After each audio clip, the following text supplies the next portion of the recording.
Today, we are going to learn the first poem, Walk a Little Slower. Okay, while understanding this poem, you must know two things. The first thing, that in this poem, who is the speaker? म्हणजे कोण बोलणारा आहे? ज्या ज्या ठिकाणी आपल्याला शब्द येतो आय, म्हणजे आय म्हणजे कोण बोलत आहे, किंवा त्यालाच आपण म्हणतो दुसऱ्या भाषेमध्ये नरेटर. ओके, म्हणजे कोण बोलत आहे आपल्या कवितेमध्ये? तर कवितेमध्ये एक लहान मुलगा बोलत आहे. A small child is speaking, or the narrator of the poem or the speaker of the poem is a small child. म्हणजे या कवितेचा नरेटर स्पीकर कोण आहे? A small child. Now with whom is he speaking? किसके साथ वो बात कर रहा है? So he is speaking with his father or he is addressing. Okay, अजून एक चांगला शब्द, he is addressing to his daddy. Daddy हा रोजच्या भाषेतला शब्द आहे. ओके, किंवा आपण असं म्हणूया टू हिज फादर. तो पहिला मुद्दा तुम्हाला समजलेला आहे. आता दुसरा मुद्दा, very very important. This poem is an extended metaphor. आता एक्सटेंडेड मेटाफोरचा अर्थ मी तुम्हाला स्पष्ट करते. एक्सटेंडेड म्हणजे पूर्ण कवितेभर विखुरलेलं, म्हणजे पूर्ण कविताच ही एक मेटाफोर आहे. आता मेटाफोर म्हणजे काय? की ज्यामध्ये दोन गोष्टींमध्ये तुलना केलेली असते आणि एक्सप्लिसिट डायरेक्ट तुलना केलेली असते, त्यावेळेला आपण त्याला म्हणतो मेटाफोर. ओके, तर या पण कवितेमध्ये दोन गोष्टींमध्ये तुलना केलेली आहे. कशा प्रकारे तुलना केलेली आहे? डायरेक्ट तुलना केलेली आहे. आता त्याचं एक एक्झाम्पल आधी मी तुम्हाला मराठीत सांगते. डायरेक्ट तुलना म्हणजे काय आणि इनडायरेक्ट तुलना म्हणजे काय? जसं मी जर एखाद्याला सांगितलं की तू वाघासारखा शूर आहेस, तर ती इनडायरेक्ट तुलना झाली. मी कारण शब्द कोणता वापरते? वाघासारखा. पण ज्या वेळेला मी म्हणते तू वाघ आहेस, याचा अर्थ काय? तू बहादूर आहेस. म्हणजे खरंच तो वाघासारखा दिसतो का? खरंच त्याला नख्या वगैरे येतात का? का त्याचा रंग केशरी होऊन त्याला पट्टे पट्टे येतात का? नाही. पण खरं मला काय सांगायचंय, तू वाघ आहेस असे शब्द दिसत आहेस, परंतु त्याचा अर्थ मात्र काय आहे? की तू बहादूर आहेस. समजतंय? तसंच या कवितेमध्ये दोन गोष्टींची तुलना केलेली आहे. कवी सांगतो एक आहे, परंतु त्याचा अर्थ शब्दशः न घेता त्याचा अर्थ वेगळा आहे. जसं या वाक्यामध्ये तू आणि वाघ या दोन गोष्टी आहेत, या दोघांमध्ये तुलना केलेली आहे. तसंच आपल्या कवितेमध्ये, म्हणजे पूर्ण कवितेमध्येच तुलना केलेली आहे दोन गोष्टींमध्ये. मग त्या कोणत्या दोन गोष्टी आहेत? Which are those two things? The first is walking. Okay, walking of father म्हणजे वडिलांचं चालणं. ओके, ही एक गोष्ट आहे. आणि त्या वडिलांच्या चालण्याची तुलना म्हणजे बिहेवियर ऑफ फादर म्हणजे वडिलांचं जे वागणं आहे त्याची तुलना चालण्याशी केलेली आहे. म्हणजे जिथे जिथे वडिलांचं वागणं, जिथे जिथे चालणं म्हणतोय कवी, याचा अर्थ बिहेवियर ऑफ फादर म्हणजे वडिलांची वागणूक. आता आपण दोन गोष्टी समजून घेतलेल्या आहेत. आता तिसरी गोष्ट, या कवितेमध्ये तो जो मुलगा आहे तो आपल्या वडिलांना काय सांगत आहे? वडिलांशीच का बोलत आहे बाबा? तो दुसऱ्या का व्यक्तीला काही सांगत नाहीये. कारण because why the child is talking to his father. Why he is speaking to his father? Because for child, त्या मुलासाठी his father is an ideal person, perfect person, flawless person. कारण त्या मुलासाठी त्याचे वडील हे एक आदर्श व्यक्ती आहेत, परफेक्ट, की ज्यांचं कधी चुकूच शकत नाही, ते त्याचे हिरो आहेत. आणि he wants to learn. Okay, आणि तो जो मुलगा आहे, ही वॉन्ट्स टू लर्न, त्याला शिकायचे आहे लेसन्स ऑफ लाईफ म्हणजे आयुष्याचे धडे त्याला आपल्या वडिलांकडून घ्यायचे आहेत. म्हणजे आयुष्यात कसं वागायचं हे तो आपल्या वडिलांकडून शिकत आहे. त्यांचं ऑब्झर्वेशन करून, त्यांचं निरीक्षण करून, कारण ते मुलासाठी त्याचे वडील आदर्श आहेत. Okay, the child is speaking to his father because for child his father is an ideal person, very perfect person, and he wants to learn the lessons of a life by observing the behavior of his father. या गोष्टी तुम्ही लक्षात ठेवल्या म्हणजे तुम्हाला कविता पूर्णपणे समजेल. Walk a little slower, daddy, said a little child so small. Walk, हळू चाला बाबा, थोडे अजून हळू चाला बाबा, said, असं एक लहान मुलगा म्हणाला. Understood? I am following in your footsteps. आता तो काय म्हणतो? I am. जसं मी तुम्हाला सांगितलं, आय म्हणजे कोण आहे? अ लिटल चाइल्ड, लहान मूल. कारण मी फॉलोईंग म्हणजे मी पण तुमच्या मागे येतोय, तुमच्या पावलांवर पाऊल टाकत.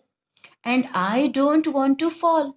आणि मला काही खाली पडायचं नाहीये. तुम्ही जर फार वेगाने चालू लागलात तर मला तुमच्या मागे पळत पळत जावं लागेल आणि पळत येता येता काय माझा पाय अडखळू शकतो आणि मी पडू शकतो. आता हा झाला शब्दशः अर्थ. पण मी काय सांगितलंय तुम्हाला सुरुवातीलाच की ही जी कविता आहे, the poem is extended metaphor. म्हणजे वडिलांचं वागणं हे चालण्याशी तुलना केलेलं आहे, म्हणून प्रत्येक ओळीचा दुसरा अर्थ काय तो आपण समजून घेऊया. I am following your footsteps याचा शब्दशः अर्थ काय होतो? कमिंग फ्रॉम बिहाइंड, मी तुमच्या मागे मागे चाललेला आहे. परंतु खरा अर्थ काय आहे? I am observing and learning life lessons. Okay, मी काय करतोय? मी तुम्हाला निरीक्षण करतोय तुमचं आणि तुमच्याकडून आयुष्याचे धडे घेत आहे. Did you understand? I am following your footsteps means that I am observing you, I am learning from you the lessons of a life, I am learning the art of living. Next line is I don't want to fall. Word to word meaning अगर आप लेंगे, he is requesting his father that please father don't walk so fast, walk a little bit slower because I am following you, क्योंकि मैं आपके पीछे से आ रहा हूँ. If you are walking fast, then I have to match your footsteps. तुमच्याशी match होण्यासाठी I have to run. If I run, I may stumble, मी अडखळून पडू शकतो. I may slip, मैं फिसल सकता हूं. I may fall. पण खरा अर्थ असा आहे I don't want. ओके, खरा अर्थ असा आहे म्हणजे मला पडायचं नाही. म्हणजेच काय? I don't want to commit mistakes. मला चुका करायच्या नाहीये. म्हणजे तुमचं जे वागणं आहे ते बरोबर समजून घ्यायचंय की ज्यामुळे माझ्याकडून चुका घडणार नाही. I will not go wrong, म्हणजे माझ्याकडून कोणतीही चूक घडणार नाही. Now we shall proceed to the stanza 2. Second stanza we shall learn. दुसरं कडवं शिकूया. Sometimes your steps are very fast. कभी कभी आपके कदम बहुत तेज पड़ते हैं, तुम्ही फार वेगाने चालता. Sometimes they are hard to see. आणि तुम्ही वेगाने चालल्यामुळे इतके पुढे जाता की तुमची जी काही पावलं मला दिसायला पाहिजेत ती मला दिसतच नाहीत. आणि अर्थातच तुम्हाला माहिती आहे, जर पावलं दिसली नाही तर आपण त्या व्यक्तीच्या बरोबर किंवा त्या व्यक्तीच्या मागे जाण्यामध्ये आपली चूक होऊ शकते. आपण दुसरीकडे जाऊ शकतो, आपण रस्ता भटकू शकतो. So walk a little slower daddy. आणि म्हणून मी बाबा तुम्हाला परत परत विनंती करतोय की प्लीज थोडंसं काय करा, हळू चला. फॉर का मतलब है कारण, बिकॉज यू आर लीडिंग मी, क्योंकि आप मुझसे आगे चल रहे. लीडर है, लीडर हमेशा आगे चलता है. यस, आप मेरा नेतृत्व कर रहे हैं. यू आर लीडिंग मी, आप मुझसे आगे चल रहे. आता हा झाला शब्दशः अर्थ. Okay, this is the literal meaning, word to word meaning. Now I will explain you what does it implies. इसका खरा अर्थ काय आहे, that I will explain you. Now in the next stanza, actually, the writer, okay, the child is complaining. Okay, या stanza मध्ये जो आहे तो जो मूल आहे ते कंप्लेन करतोय, त्याला तक्रार आहे. तो काय म्हणतोय? Your steps are very fast. अरे भाई आप बडे तेज चलते, तो शब्दशः अर्थ आहे वॉक फास्ट, शब्दशः अर्थ तुम्ही फार वेगाने चालत आहात. ओके, पण त्याला खरं काय सांगायचंय? दॅट फादर, वडील काय करतात? He takes quick decisions and move ahead. Father is grown up. Father जे आहेत ते मोठे व्यक्ती आहे. ओके, अडल्ट, प्रौढ आहे. So he is mature. त्यांच्यामध्ये एक प्रकारची मॅच्युरिटी आहे. एक्सपिरियन्स ऑफ द लाईफ, त्यांना अनुभव आहे. त्यांना फ्रीडम पण आहे, स्वातंत्र्य पण आहे वागण्याचं. आणि त्यामुळे काय होतं? ते लवकर निर्णय घेतात आणि आयुष्यामध्ये पुढे जातात. परंतु तर त्याला तो म्हणतोय की बाबा तुम्ही जरा जास्तच वेगाने चालता. बरोबर आहे. तर त्याला काय म्हणायचंय? That you take quick decisions and move ahead. तुम्ही निर्णय घेता आणि पुढे चालू लागता. They are hard to see. आप इतने तेज चलते हो की मला समजतच नाही कुठे तुमचे फुटप्रिंट्स दिसे. I cannot see your footprints to follow. म्हणजे मला तुमची पावलं दिसत नाही की ज्याच्यावरती पाऊल ठेवून मी पुढे जाऊ शकेल, योग्य मार्गावरती मी चालू शकेल. हा झाला शब्दशः अर्थ. दुसरा अर्थ असा आहे, म्हणजे त्यालाच असं सांगायचंय, I don't understand father's behaviour, की मला तुमच्या वागण्यामागचं जे वागणं आहे ते कधी कधी मला समजत नाही. I don't understand your behaviour. त्याच्या मागचं लॉजिक, असं तुम्ही का वागलात ते सुद्धा मला कधी कधी कळत नाही. तेव्हा प्लीज तुम्ही काय करा, you walk a little slower. आता तो हे कंप्लेंट करतोय, काय बाबा तुम्ही एवढे फास्ट चालताय, काय होत, मला कधी कधी तुमची पावलं पण दिसत नाही. म्हणजेच काय, तुम्ही लवकर लवकर निर्णय घेता आणि मला तर काहीच समजत नाही बाबा. तुम्ही मोठे असल्यामुळे निर्णय घेता आणि पुढे जाता, पण मला काही तुमचं वागणं समजत नाही. मुझे कुछ पल्ले नहीं पडता है, कुछ समझ में नहीं आता है. आणि म्हणून तो परत रिक्वेस्ट करतोय की बाबा प्लीज पिताजी थोड़े धीरे चलिए, थोड़े धीमे चलिए. कारण फॉर का मतलब क्या होता है? बिकॉज. कारण लीडिंग म्हणजे तुम्ही माझं नेतृत्व करत आहात, तुम्ही माझ्या पुढे चालत आहात. You are walking ahead of me. Ahead म्हणजे तुम्ही माझ्या पुढे चालत आहात. You are the leader. आणि तुम्ही माझ्या पुढे चालत आहात म्हणजेच काय, तुम्ही माझं नेतृत्व करत आहात आणि मी I am learning from you. तुम्ही जसे वागाल त्या सगळ्या गोष्टींवरून मी शिकणार आहे. तेव्हा तसंच मी वागणार आहे. तुम्ही माझं नेतृत्व करत आहात, तुम्ही माझे हिरो आहात, तेव्हा तुम्ही थोडेसे हळू चाला. Now we shall start with the stanza 3, that is third stanza. Now what the writer says, the poet says, the narrator, someday when I am all grown up. आता इथे कोणतंही फिगरेटिव्ह मीनिंग नाहीये, म्हणजेच मेटाफोरिकल असा अर्थ इकडे नाही की समडे म्हणजे कधीतरी भविष्यामध्ये. When I am all grown up, grown up म्हणजे मी पण मोठा होईल, मी प्रौढ होईल. You are what I want to be. You are, आप है वो what I want to be. आपके जैसा मुझे बनना है. तुमच्या सारखंच मला बनायचंय. ज्या वेळेला मी मोठा होईल बाबा, तर तुमच्यासारखाच मी होईल. Then I will have a child, फिर मुझे भी बच्चे होंगे. Who will want to follow me, और वे बच्चे मेरे जैसा बनना चाहेंगे. त्यांना पण मी आदर्श असा वडील होईल की माझ्या मुलांना सुद्धा माझ्यासारखं व्हावंसं वाटेल. येस, समजलंय तुम्हाला? आता मी परत एकदा एक्सप्लेन करते. Someday, yes, when I am grown up, तर याचा साधा अर्थ असा आहे की यू आर व्हॉट. ओके, साधाच अर्थ आहे की याच्यामध्ये फिगरेटिव्ह मीनिंग नाहीये, म्हणजे वेगळा असा अर्थ नाही की एक दिवस, एक दिन, जब मैं बड़ा हो जाऊंगा, when I will grow up, you are what I want to be. याचाच साधा अर्थ आहे, जसा शब्द आहे तसाच अर्थ आहे. The child wants to be like his father. त्याला आपल्या वडिलांसारखंच व्हायचंय, कारण त्याचे वडील हे त्याच्यासाठी हिरो आहेत, त्याचे वडील हे त्याच्यासाठी परफेक्ट पर्सन आहेत. तेव्हा मला तुमच्यासाठी व्हायचंय.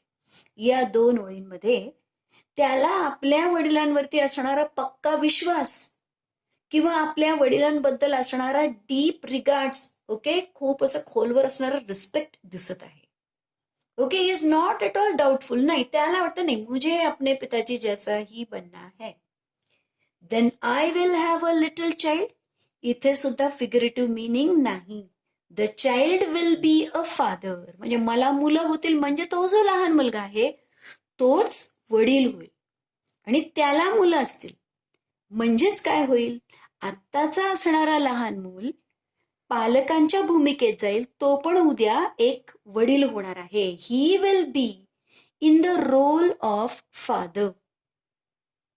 हु will want to follow me. आणि आता त्याचा जो मुलगा असेल परत, इस बच्चे ने बड़ी दूर की सोची है. ओके, परत त्याचा जो मुलगा असेल, हिज चाइल्ड, म्हणजे next generation would look at him as a role model. आणि त्याचा मुलगा त्याच्याकडे रोल मॉडेल, एक हिरो, परफेक्ट मॅन म्हणून बघेल आणि त्याच्यासारखं वागण्याचा प्रयत्न करेल.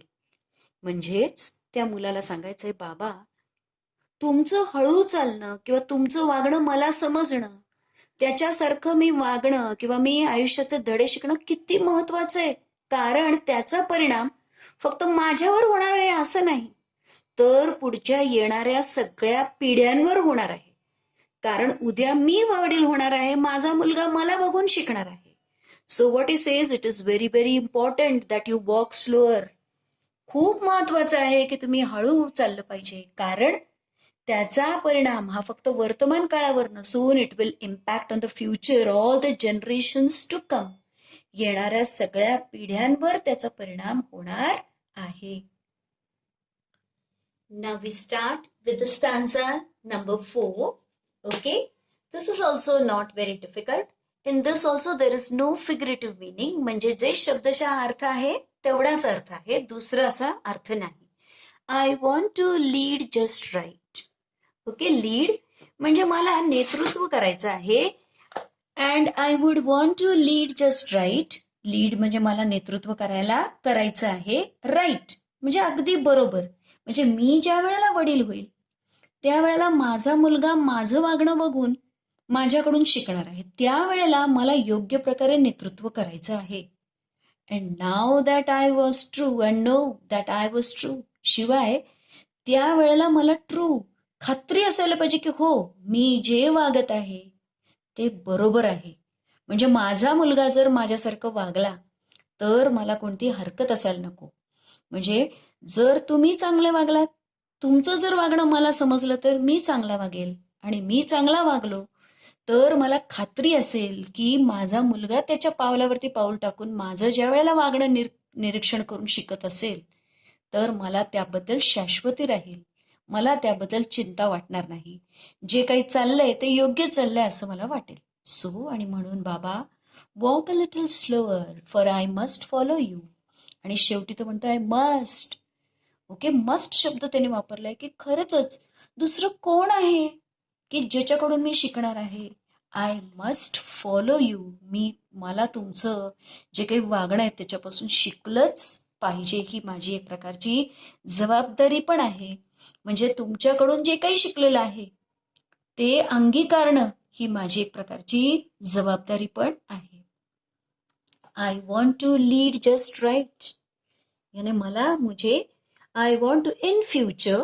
ओके, जब इन फ्युचर भविष्य काळामध्ये, वेअर और when I will become a father, जब मैं पिताजी बन जाऊंगा. I want to guide and teach in right direction. I want to teach my children.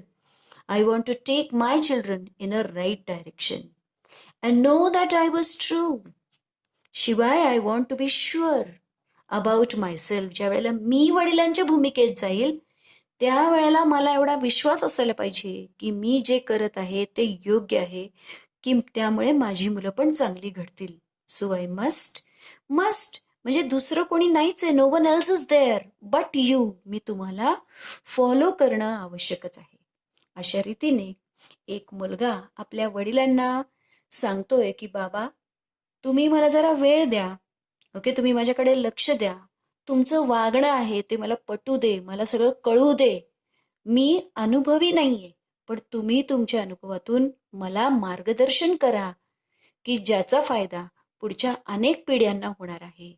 अशी ही अतिशय सुंदर कविता इथे त्याचं एक्सप्लेनेशन संपलेलं आहे. इन नेक्स्ट सेशन आपण काय करू, क्वेश्चन आन्सर्स आणि ही कविता गायची कशी ते सुद्धा मी तुम्हाला शिकवेन. Okay, have a nice day. Thank you.